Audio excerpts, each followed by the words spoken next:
Good morning, guys. It's Luke here. Welcome back to another podcast. Okay, a couple of really cool things have happened overnight.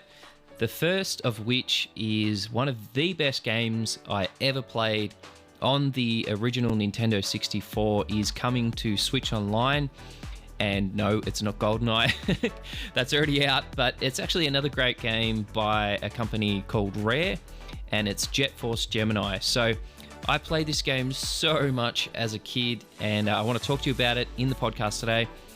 There's been an update to the Sunbird iMessage saga. I'll talk to you about that in detail. It's kind of an ongoing thing. And then SONOS has got some updates. I spoke about this a few days ago, but it turns out there's some more products coming as well. If the rumors are true, that's really exciting. So we're going to talk about that.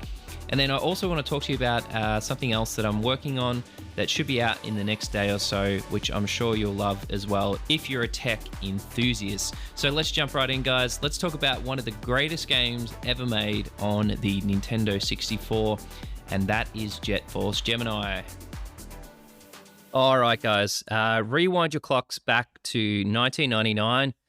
It was almost 2000. Y2K was almost just around the corner.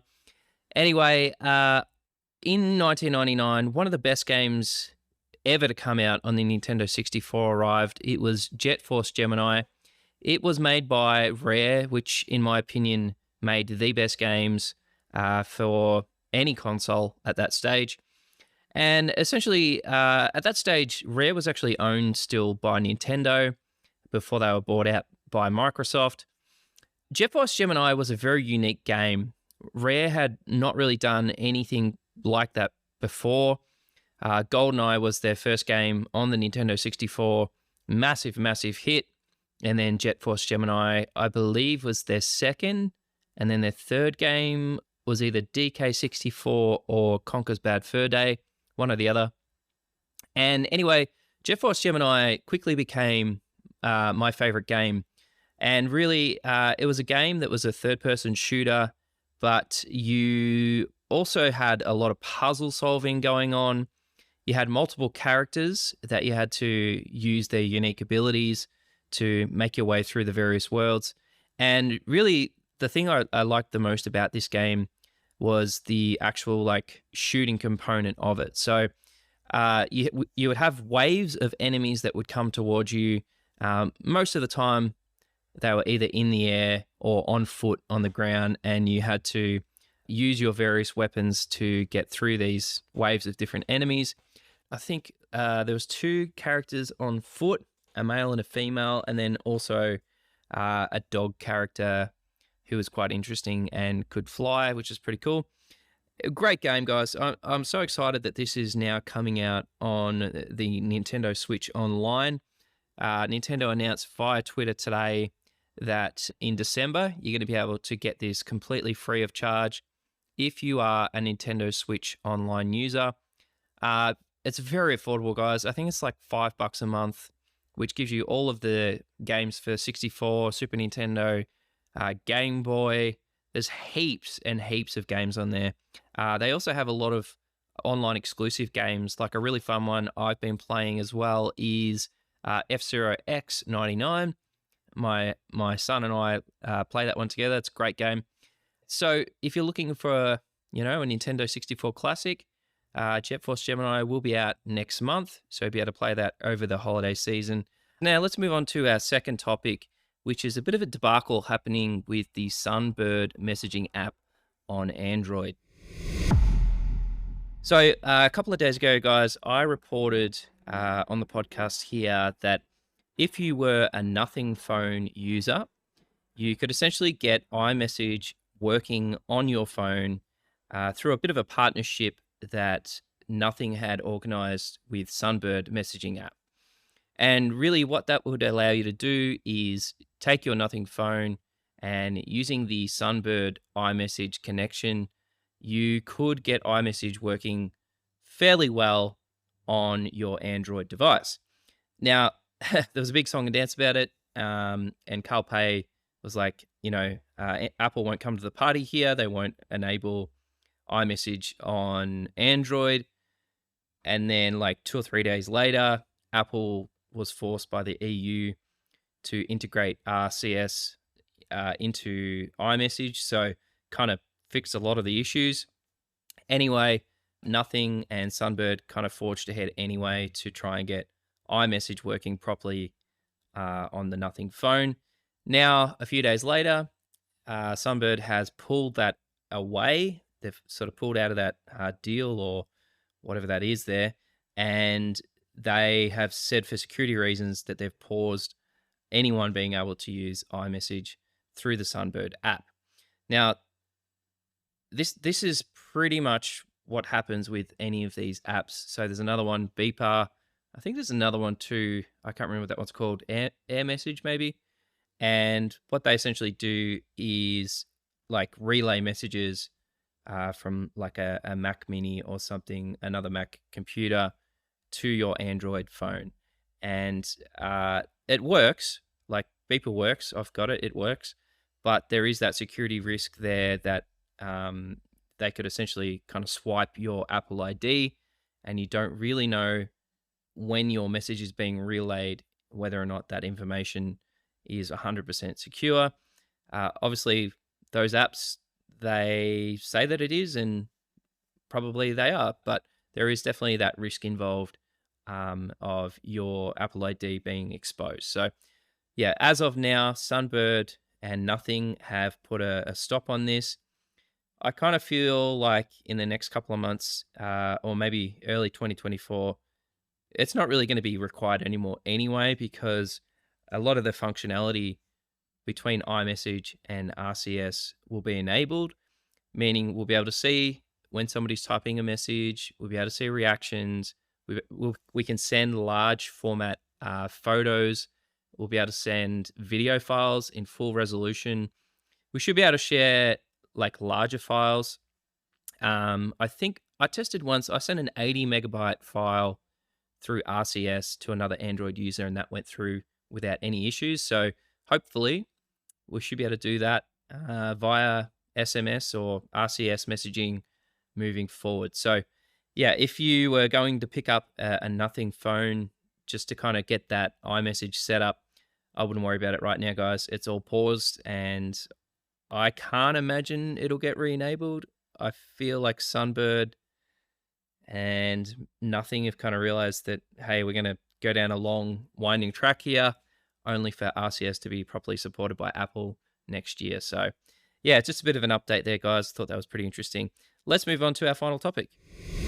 All right, guys. So this is actually a bit of a follow-on from another podcast I did a few days ago, but I read an article on Bloomberg this morning, and it was talking about SONOS and how moving into next year, they're going to release a whole heap of new products. One of those products is proposedly a set of premium headphones. I feel like this is a really smart move for Sonos, and it just makes sense for them to have a set of premium headphones. The other product, which I was not expecting, but makes a lot of sense, is a Sonos set-top box. So I've actually tried a lot of set-top boxes over the last 12 months. I've tried Roku, I've tried the Fire Stick, obviously the Google Chromecast Home. What do you call it? Google TV? I can't think of what it's called. Google Chromecast TV. Anyway, they're all good in their own right. And then recently I decided I would try out the Apple TV 4K. So I had the Apple TV 2, the second one. So not the original, but the second one. And it was a great device, but there was a lot of little issues with it. And I didn't like the remote. And streaming services here in Australia weren't that popular at that stage. And we didn't have a great internet connection. I think we only had like ADSL. So it was kind of like maximum of like 8 meg download speed. So pretty slow. And then the software didn't get a lot of updates. So it just kind of become null and void, and ended up sitting in my desk. I know you can, hack these boxes and make them better and stuff like that. But I just kind of moved on. I got Chromecast, got used to Chromecasting everything to the TV, and enjoyed using that more. But yeah, like I said, about 2 weeks ago, I picked up the Apple TV 4K, installed the brand new TV OS on it. And I have to say, guys, I'm so impressed by how good the OS is on the new Apple TV 4Ks. It's just so intuitive. I love that you can kind of like have multiple apps open. I love that when you sit down with AirPods on, it automatically connects to your AirPods. It's just like, that's just, so smart. And there's never any delay in the audio input. So I've connected Bluetooth headphones to my Google Chromecast TV, and it's just always that slight delay. It becomes very annoying where things are just out by like a second or two or like a half a second. It makes the movie unenjoyable, in my opinion. So basically, in saying that, here's what I hope. I hope Sonos really smash this out of the park. I hope they build a really decent set-top box that's powerful. It has all of the things that they're well known for. It has like that really easy setup app. It connects with AirPlay, connects with Bluetooth. Obviously, would make sense that it connects with all of your Sonos speakers as well. What I would love to see, and this is just me personally, I would love to see a bundle. So you buy the set-top box and you get 2 speakers, or you buy the set-top box and you get like a Beam. You get the Beam 2 with it, or something like that, where it's just a really smart bundle. I just feel like that's where they're going to go with it. And I really do hope they get it right, because I feel like there's definitely room in the market for another premium set-top box. Like, if I look at the current ones, so the Chromecast is cheap. I feel like already it's out of date because it doesn't have a lot of space. It's not the processor, and it's really slow. The Fire Stick's good. I've got one of those. I use it in my living room. I like it. It too can be buggy. It doesn't have a lot of memory in it. It's good. It's just not super slick. What I really like about the Apple TV is it's got an Apple chip in it, so it's quite fast. So like opening apps, scrubbing shows, flicking to a previous show that I had open, connecting to my iPhone. It's all very fast and fluid. That's what I would hope to see in something from Sonos. A really good chip, maybe like a Snapdragon Gen 2 in it. Like, make this thing super fast and really fluid, and yeah, connects to everything. And I feel like they'd have an absolute win on their hands there. So yeah, I'm curious, guys, what set-top box do you use at the moment? Are you in the Apple ecosystem, or are you still using like a Chromecast or a Fire TV? Let me know what you're using. Now, just before I finish up the show, guys, I just wanted to let you know that you're going to see an additional podcast from me in the next day or so. I'm just doing a bit of a review. So, best tech products of 2023, products I have loved and used and got the most value out of. And just to give you some personal recommendations around like best headphones, best phone, laptop. And yeah, you should see that appear in my Spotify feed in the next day or so. I've just got to finish editing everything. And yeah, I'd love to see what you think of that format and if you like it. Other than that, guys, I'll see you tomorrow. Cheers.